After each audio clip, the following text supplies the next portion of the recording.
Not even seen it, heard. Good evening, everyone.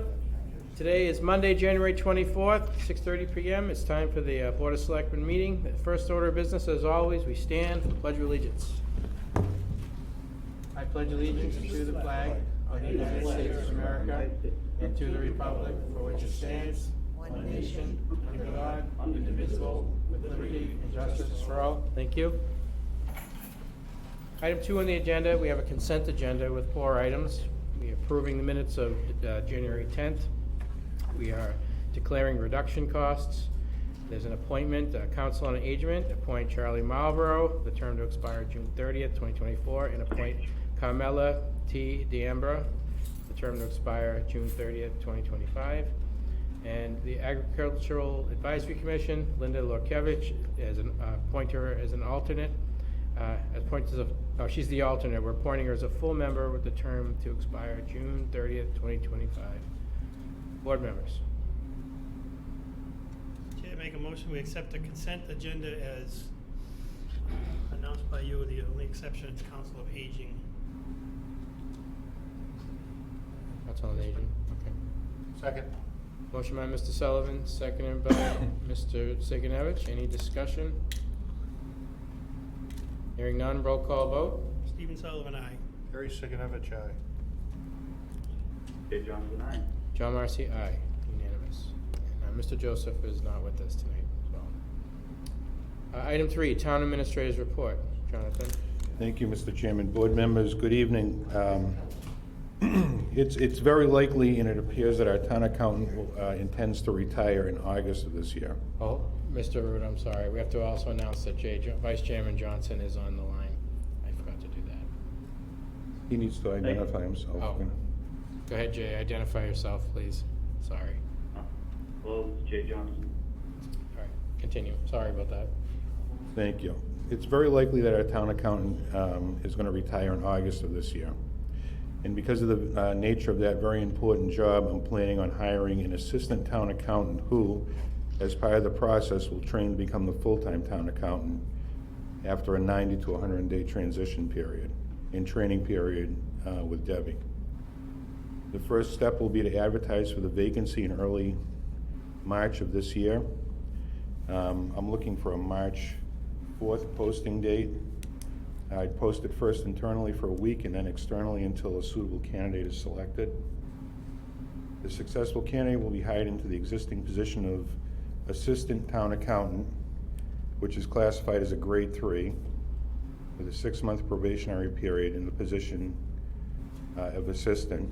And then after 90 to 120 days of training and transition, if the candidate is the right fit, the successful candidate will be promoted to the position of Town Accountant, which is a grade 4 position.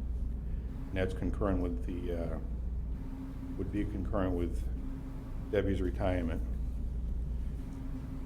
And that timeline brings us through the FY23 budget approval process and the audit for this fiscal year. So there's no vote right now required for the board, as the positions both currently exist and their salaries and grades have been set. But I did want to get some input, just in terms of how involved the board wants to be in as part of this hiring process. It is a major department head. Mr. Sullivan. A couple things. So it'd be an appointment through the board, so that person would report to you. Correct, just as she does now. Okay. So two questions. On the job posting, what are we going to do about MIS, because that's currently the same person? So for right now, we're working with a help desk model. So I think that's the right way to go, is to outsource that part and turn that stipend position into more of a technical services position that would, handle all the business machines, the communications, the telephones. Facilities type stuff. Manage, coordinate the help desk stuff, the peripheral equipment, that sort of thing, and just we would leave it as a stipend position. Okay, and then, Mr. Chair, if I may, Mm-hmm. will there be any updating to the job description to reflect things such as maybe changing hours or terms of employment? The job description that the board approved is a 40-hour-a-week position for the town accountant. As part of the posting, we would eliminate anything that has to do with MIS director, but I believe we separated those pretty well So when we fine. did this, when we had the grant-funded salary and compensation. So we basically 40 over 5 like everybody else. Correct. Well, everybody was 40 over 5. This will be a 40-hour-a-week. Thank you. Carrie, any comments? Who is going to do the interview process? I'm sorry if that was spoken about before. Well, I kind of want to get the board's input on that. I was thinking a model similar to when we hired the highway superintendent would work. That or the other individual that we hired, the clerk, something extra of the two perhaps. Yeah, that would work too. I'd want Debbie to be part of the process. Oh, definitely. Yeah, that's what I was going to suggest. Jay, any feedback? Obviously need, someone that has good experience with these types of matters to be part of the interview process. So having the current town accountant, part of it is a solution to that. Reed? And me, like I said, yeah, having a committee is probably the best likely. Gather resumes, find the right person who, knows how to run, technologically savvy, who can, all the right software and everything like that would be helpful too. Cool. Anything else? We just have to make sure we separate the screening committee from the Absolutely. interview committee. Absolutely. But as a department, I think you're right, we should participate. Sign a board member. Do we have any accountants on the board? I don't know, I happen to be looking at one, so. Only 39 months of the year. 39 weeks of the year, sorry. 39 months. It feels like 39 months, believe me. With that bad math, I'm not sure. Yeah.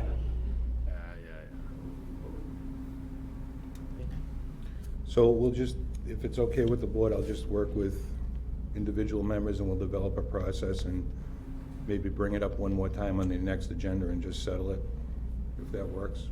Yeah. Screening, screening committee, interview committee, that's it. Okay. Thank you. Yep. The second item, Mr. Chairman, is that the board mentioned that they would be revisiting the Thursday evening extended hours at the end of January. And to that end, I've received some feedback from the building department, health and zoning, and the water and sewer department, as well as some verbal feedback from the town clerk. And I've briefly discussed this with Mr. Siganevich as he was manning the offices on Thursday nights. So I kind of wanted to get some feedback from the board as to how they wanted to proceed.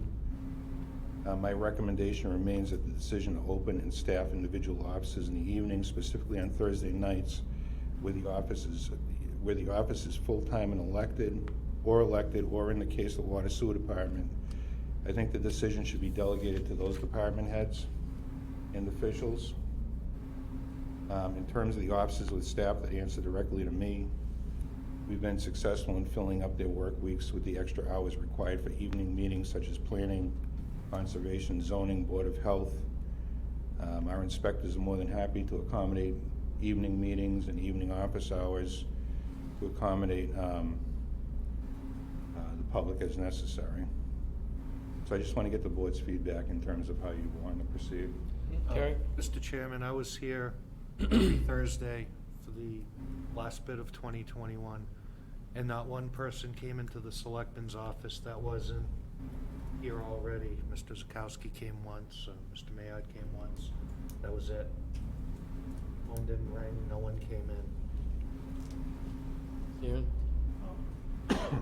I know in the beginning, it seemed like that Thursday night was good for the departments and the public, but it seems like it's kind of petered out now. Maybe COVID. I mean, I'm ambivalent, neither here nor there. Just if we lose the hours on Thursday, we just have to make them up on Friday. No more early dismissal on Friday for everybody at full time to be expected to make the hours, right?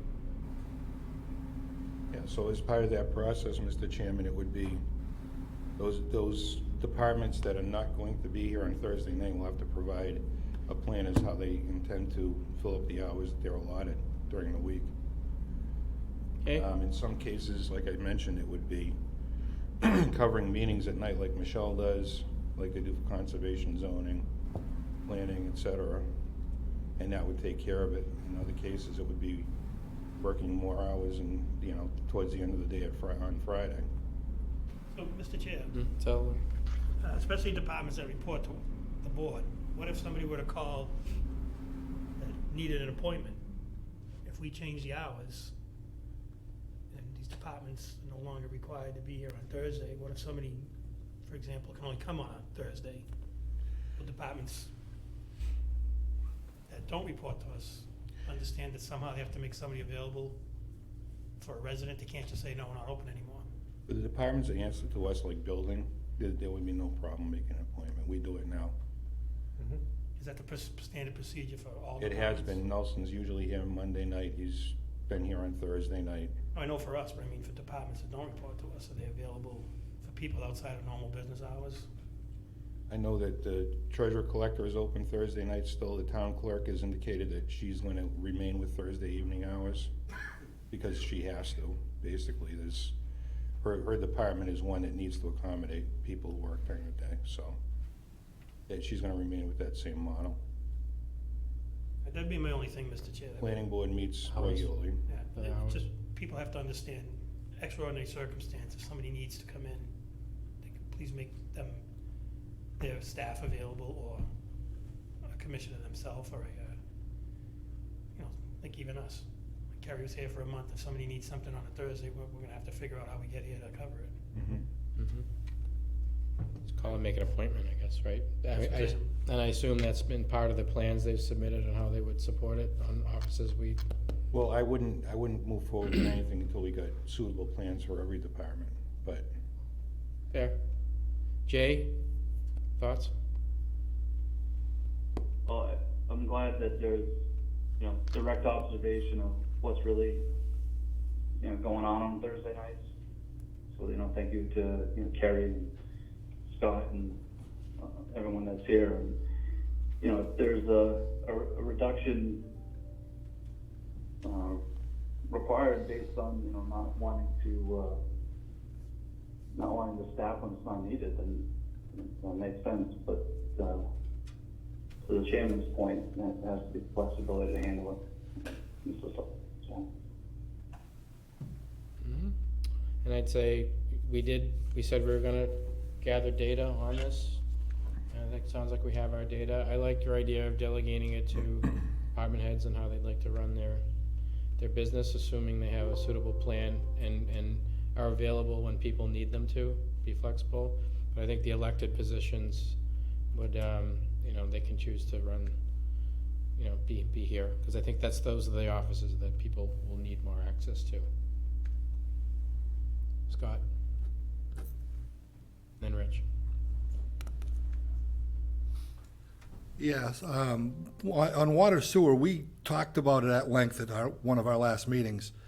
And we believe that what we came up with is even more flexible in that if somebody needs an appointment, if it's on a Tuesday night, we'll accommodate as best we can. Yep. With a full-time person or with a commissioner, whatever is needed to meet that need. So, I sat here for many of the same nights that Mr. Siganevich did, and other than the folks that were in the offices, manning the offices on the third floor, that's all that was on the third floor. And there was an occasional meeting in this room going on. But we're not really that forward-facing anymore. Everything's done during the day.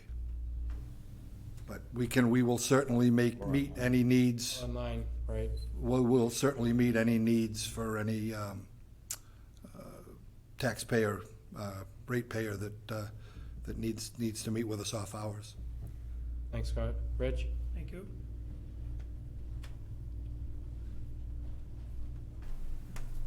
Good evening. Thank you for allowing me to come up. I think your data set is too small. I'd ask we run through the end of March. My office will be the busiest coming up in the next week or two. A whole bunch of things are going to be occurring. I'd ask the board respectfully to go through and take a second glance of what February, March, and April have to offer. I have a smile on my face. Whatever is going to be is going to be. Happy to go along with it. I don't want anybody to be short-sighted and say, oh, we can do away with this. The town administrator made mention of it. The second floor is the busy one. We're going to have abatements, applications for exemptions. We're going to have the town clerk and my office. And I still have people with cash in hand who like that embossed paid receipt. And we're going to go from the least busy time to probably the busiest 3-month stretch that's going to come up. I just asked the board respectfully to sort of reserve any future planning until you get a second set of data. And again, be happy to do whatever needs to be done. My own personal opinion, if you held evening hours on a Monday and the town hall were open until, the selectmen meeting, 7:30, whatever would be, then things would almost be a moot point. We'd have our elected officials, we'd have enough resources for the board to draw from in the event there's something to do with finance, something with building or planning. Sort of hitting the two birds with one stone. I smile, I'm here on Mondays, but I'm also here on Thursdays. But to the flip side, it was mentioned we don't want people sitting at their desk, very politely, just watching the clock go. The idea is to make sure that people know we're here and have some level of engagement. So my thoughts for what it's worth. I appreciate the time. Thank you, Rich. Thank you. Okay, Jonathan, what do you need from us tonight? I'm sorry? What do you need from us tonight? Just direction. Direction? Such as, town treasurer collector suggest more information. Are we comfortable with what we have? I think we sort of said, I don't think we're throwing it out loud. We're giving people ability to set appointments. I absolutely agree with him that the second floor needs to be here because that's what people need to come in and do most often. But, So if I'm hearing the administrator, Mr. Chair, Mhm. you're recommending no change right now till we get some kind of action plan? I'm recommending, I can get an action plan tomorrow, if not. No, by department, I mean? By department, but I don't think I don't wanna be in a situation where we're speaking past each other. I certainly acknowledge that the second floor is busy. I think both department heads down there acknowledge the same thing. But I also acknowledge what Mr. Signevich reports and Mr. Zakowski reports, and it's the upstairs, it's essentially a waste of time and a misallocation of time if we have people sitting here watching the clock when they could be more productive during business hours. So I think everybody's saying the same thing, just in a different way.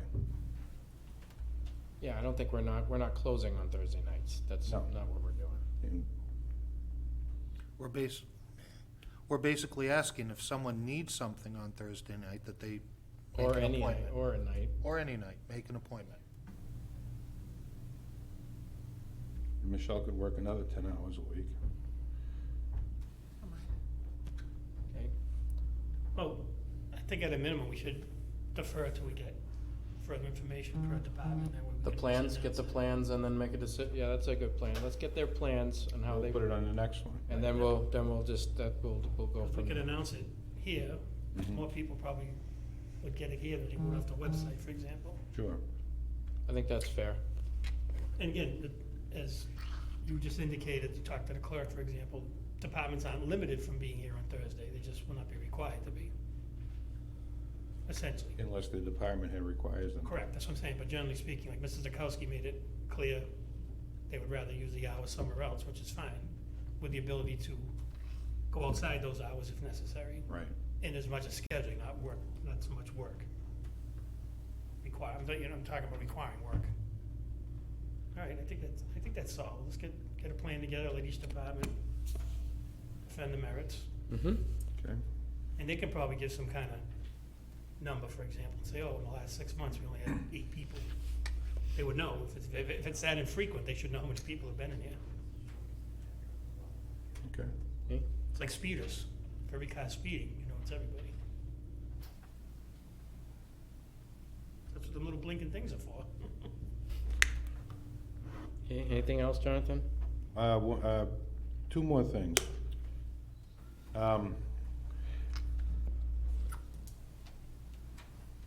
Rich may speak more about it tonight. He and I participated on an online demonstration for Harper's Payroll. I believe I brought it up to the board in the past. It was a demonstration of the online suite that allows employees to report time, report pay directly with weekly electronic supervisor approval, maintain and approve earned time, complete other payroll-related processes, and in effect, it removes a heavy burden, I think, from department heads, from the town accountant's office, from the treasurer's office, et cetera, and in having to manually process payroll the way we've been doing it for a long time. The cost is a weekly delivery fee, and Rich provided this to me, of $10 with check processing of $97, $12 base and $1 check for 85 checks, and then direct deposit is 15 cents per transaction.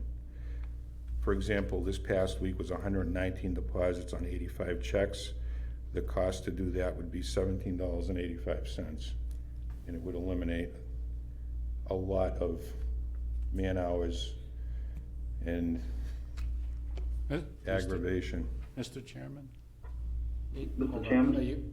Hold on, is Jonathan done explaining? Yep, that's it.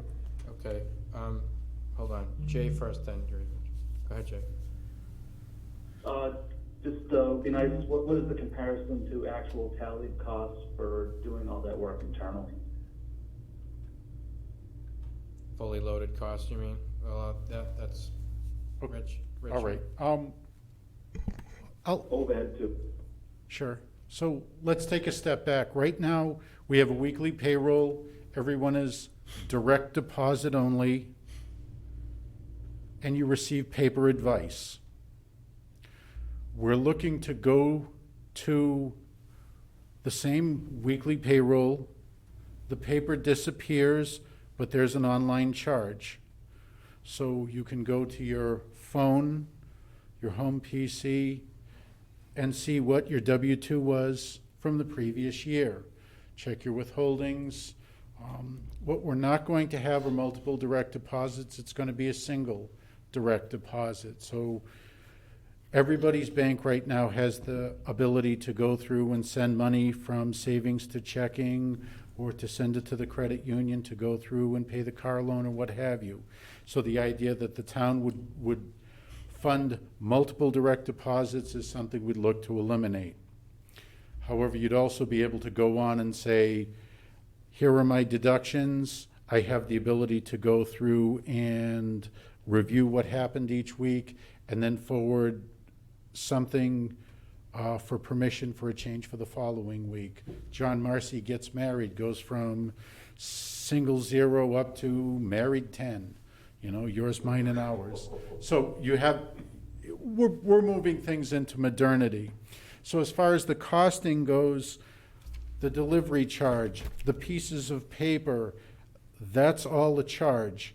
And by making these reductions, it's going to be similar. They aren't going to cut costs in half going every other week because they're still providing a service. We use a web-based payroll module. we need to utilize more than the 15 or 20% that we have right now. The second portion of this, town administrator mentioned, was in addition to modernizing the employees' portion, the department head's portion is going to change significantly. Payroll sheets come in 8.5 by 11, or in some cases, it's a second or a third sheet. There are payroll codes printed. We're going to a virtual system where Rich Carmignani puts in his time. His supervisor goes through and approves the time and tallies it with the rest of the department, then forwards it over to be assembled by the town accountant. So instead of going through and manually filling out an Excel spreadsheet with all the weekly charges, sergeant payroll, assistant town clerk, all of those little charges, this is done automatically. Because of the nature and its redundancy, it's a reasonably low cost. Also, if we're looking to introduce a new account number into the weekly payroll, that needs to be done ahead of time. So right now, we have paper to an Excel spreadsheet, manual entry, and my office does the return, and the two are tied out manually, as opposed to an online approval by your town accountant, online approval of the import from the treasurer collector's office, everything balances out, it gets tied to the general ledger, we hit the button, and we move forward.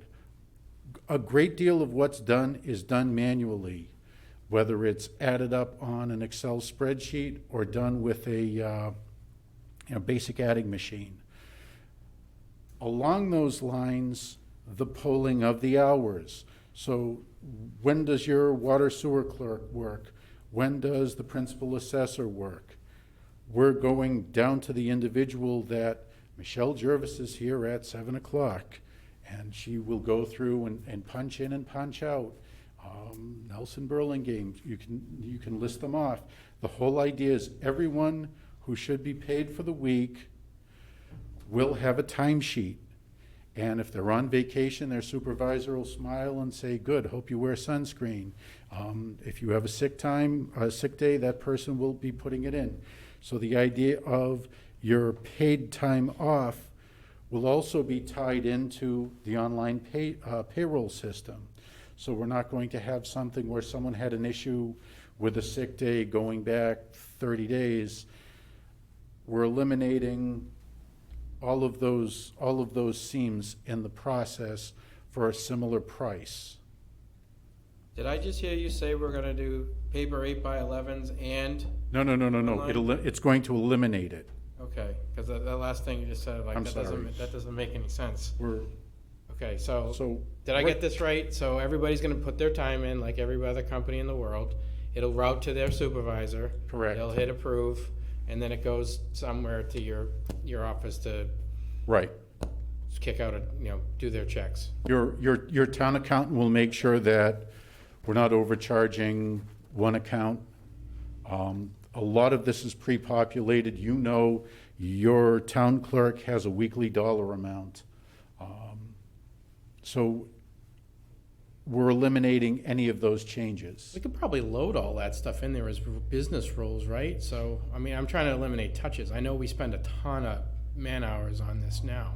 I guess the town clerk's the bad example. There's a whole bunch of hourly employees. Okay. So what was Martin Luther King Day? Was it a super holiday for you? Was it paid time off? Were you less than 20 hours and you weren't paid for it?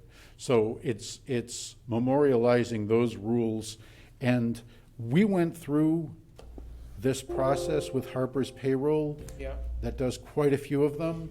And when they went through public safety and how it was done, goodness gracious, you were holding a mirror up to the town of Dudley's. Massachusetts governmental accounting is very similar in a lot of ways. So it's good.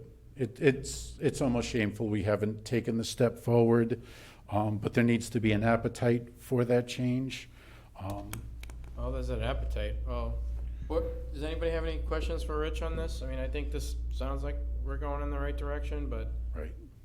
So Steven?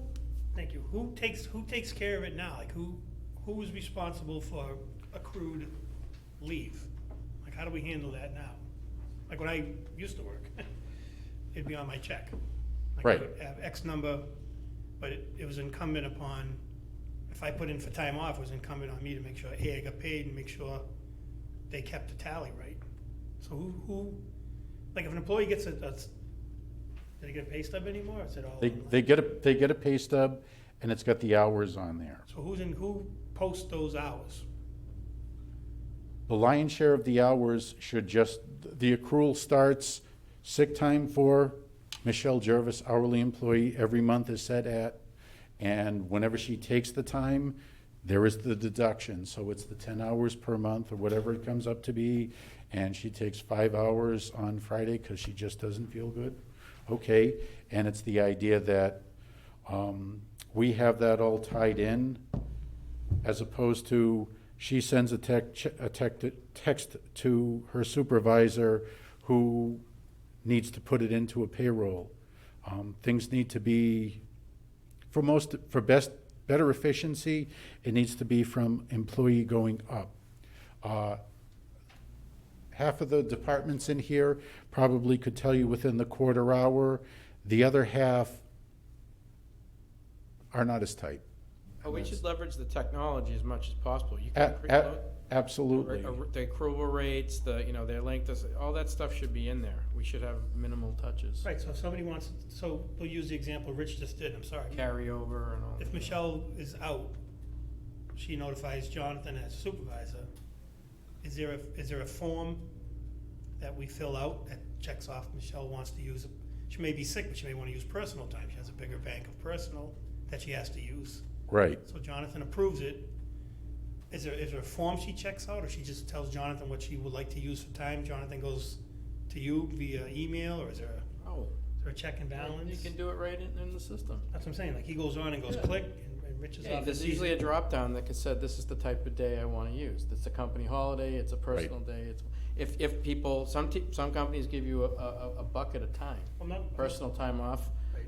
Like, they actually have sick days and vacation days. Correct, but I'm saying, how do we ascertain that was done properly? Does Michelle get some kind of receipt? Is it back Yeah. via email that your time was charged and this is Yeah, what we everything charged gets, it to? everything gets logged.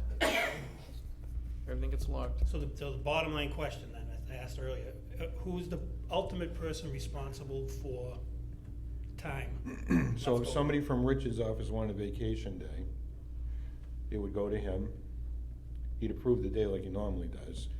That person, when they reported their time, would put in 8 hours vacation day. At the end of the week, he would approve it as having been used as a vacation day. So- And he'd be paid accordingly. That's how every supervisor would do it. So if it was out of, There may be a different model for police. They would probably have like a field that would populate, and it could be changed depending on, through the chief's control. depending on what they were using a grant or other types of time.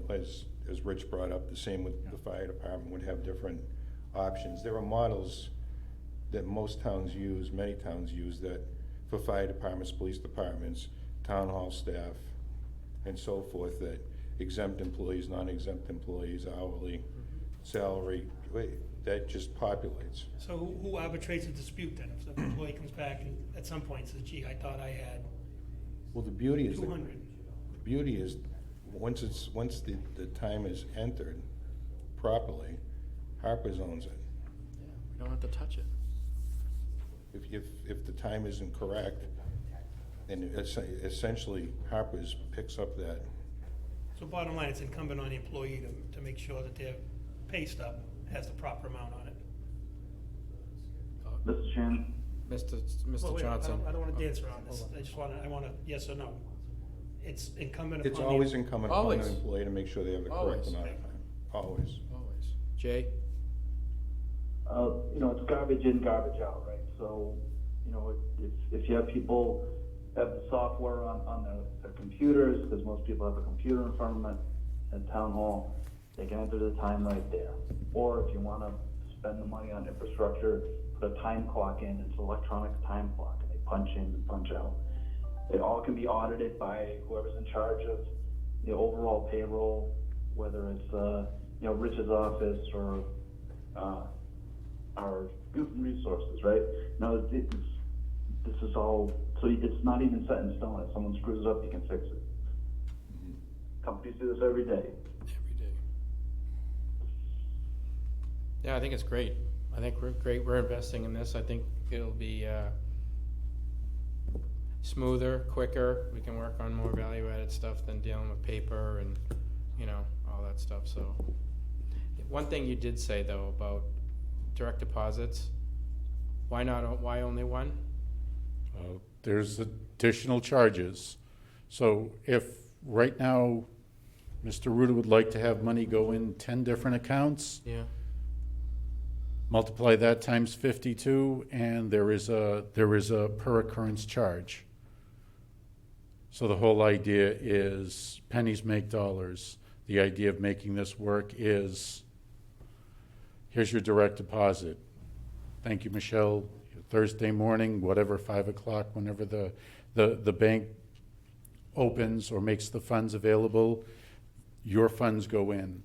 The point of view, I won't speak for the town administrator, from my office and from Harper's, is there's enough banking options as far as platforms go for you to be able to go through and move your money rather than having the town of Dudley sort of concierge make the payment here for $50. We'll make sure that the remainder comes over here. The idea that if you simplify, it's the best step towards reducing the cost. Okay. When you said that, I send one here and here, so that was I just thought that was part of how it all worked. Okay, so it's a money saving thing. Absolutely. Anybody have any other questions on this? So Jonathan, keep going. Cool. I think we're hit. Yeah, Technology. just a quick reminder, and Rich. the last part of my report is that departmental draft budgets were due today. Capital Improvement Committee begins meeting on February 9th with a follow-up on the 16th. I think we're gonna have the schools on for their capital request on the 16th. First joint meeting of the Board of Selectmen, FAA, and Capital Improvement will be on 3/14. Each department head will have the opportunity to present and discuss the FY '23 budget and capital requests with those joint committee, during those joint committee meetings. And Mr. Chairman, we've got a 7:15 appointment in executive with town council, so I'm done. You with done? my Town administrator's report. Awesome. Steve, motion to. Oh, we're gonna do departmentals, or we're gonna come back out? No, we can, We it's can okay, finish he it. can, he'll Oh, motion hang to on a accept few the minutes. report, yeah. Sorry. Motion to accept. Motion by Mr. Sullivan, seconded by Mr. Sigenovich. Roll call vote. Stephen Sullivan, aye. Kerry Siganovich, aye. Jay Jones? John Marcy, aye, unanimous. Board member comments. Kerry. In lieu of time, I'll pass. Be kind. That's Steve? all. Mr. Chair, we Stephen? just missed the beginning of the meeting real quick. With great sympathy to board, to the family, former police officer Mike Quayle's brother passed of leukemia, young, 60 years old. I know I speak on behalf of the board and everybody watching. We send our sympathies to the Quayle family. Thank you, Mr. Sullivan. Mr. Johnson? Nothing tonight. Okay, and me, I just wanted to thank, again, our people who stepped forward for Council on Aging, Charlotte Marlborough and Carmela D'Ambra, and Linda Lukevich moving to full member. So thank you guys for helping out. That's it for me. Departments, Police Chief?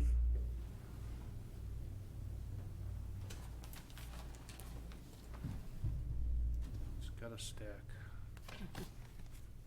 No, just when your phone rings at the same time that you get up, it makes it interesting.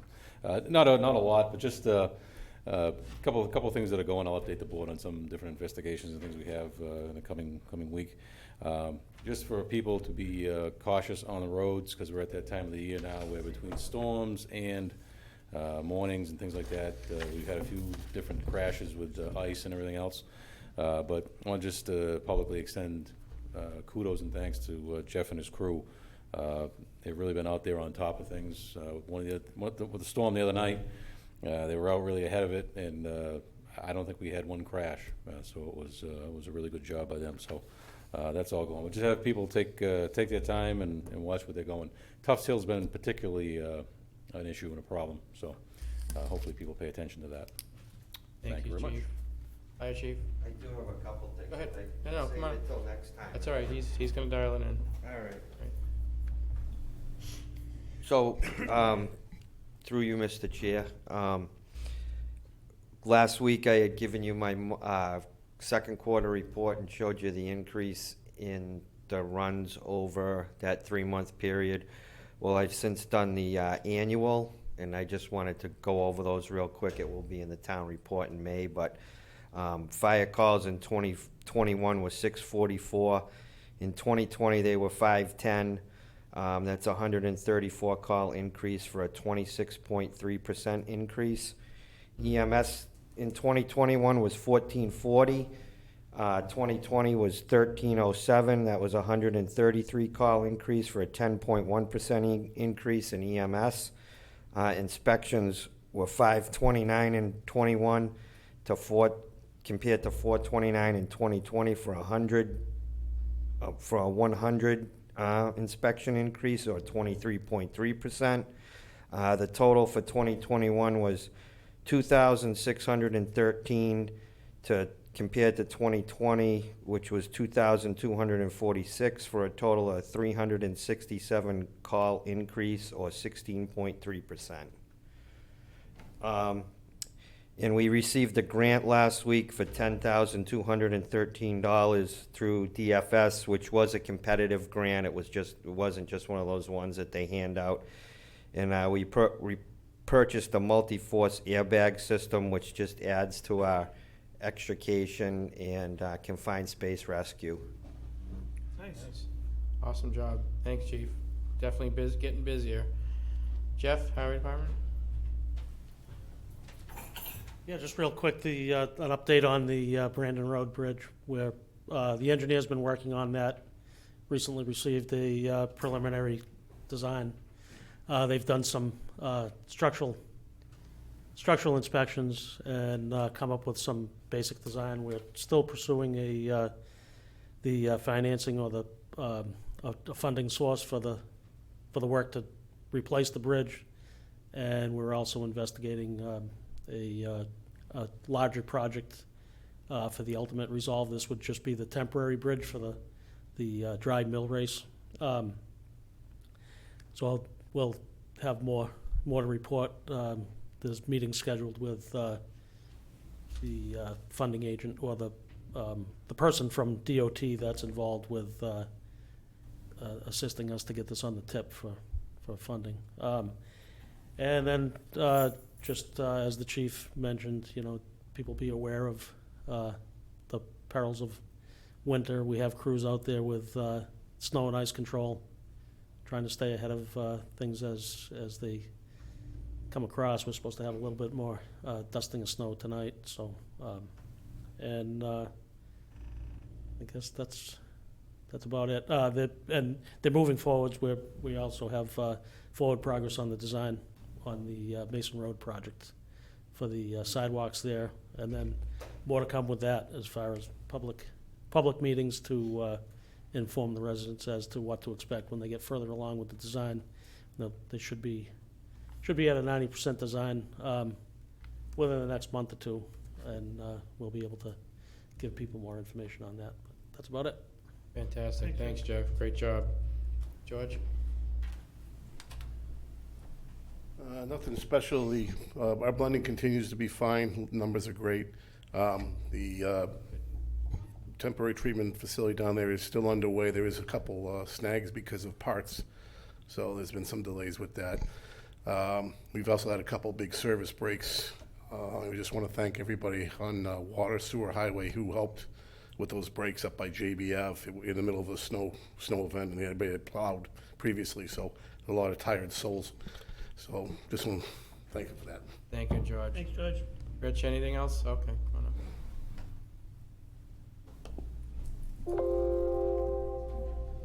Very quickly, health insurance. The Hampshire Council of Governments Insurance Trust is going to have a mechanism to reimburse subscribers for COVID testing. More information is to come. The directive came out as of January 15th, but they don't have that mechanism. Look for something this week or next week. I'll keep it brief, other than to say I'm going to be mailing off water and sewer bills, number 3, and we're going to be doing the excise. In the sake of time, I did do some research as far as postage. When the board isn't staring at the clock, I have an answer for that, so if you would. Thank you. Thank you, Rich. Thanks, Rich. All right, student representative. There's gonna be a production at Shepherd Hill this weekend called Alice Wonderland in Glass, and it starts at 7 p.m. It's $15 for adults and $10 for students. And we have a spring musical auditions this Thursday for the musical Footloose. Footloose. Sounds like fun. All right. Do you have anything else? All right, Mr. Siganovich, you want to read item 7 for us? Mr. Chairman, I'd like to make a motion to convene into executive session under MGL Chapter 38, subsection 21A2, to conduct strategy sessions in preparation for negotiations with non-union personnel, or to conduct collective bargaining sessions or contract negotiations with non-union personnel, and MGL Chapter 38, subsection 21A3, to discuss strategy with respect to collective bargaining or litigation if an open meeting may have a detrimental effect on the bargaining or litigating position of the public body, and the chair so declares, and not to reconvene into public session. Motion by Mr. Siganovich. Second. Seconded by Mr. Sullivan. Roll call vote, please. Terry Siganovich, aye. Stephen Sullivan, aye. Sure. Good job tonight. John Marcy, aye. Unanimous. Thank you, everybody. Ask Good Mr. night. Johnson if, I'm gonna send him Yeah, a Zoom. Jay, we're gonna send you a Zoom link. Yeah, Okay. the town address. Okay, great. Okay, thank you. Thank you, everybody. Good night.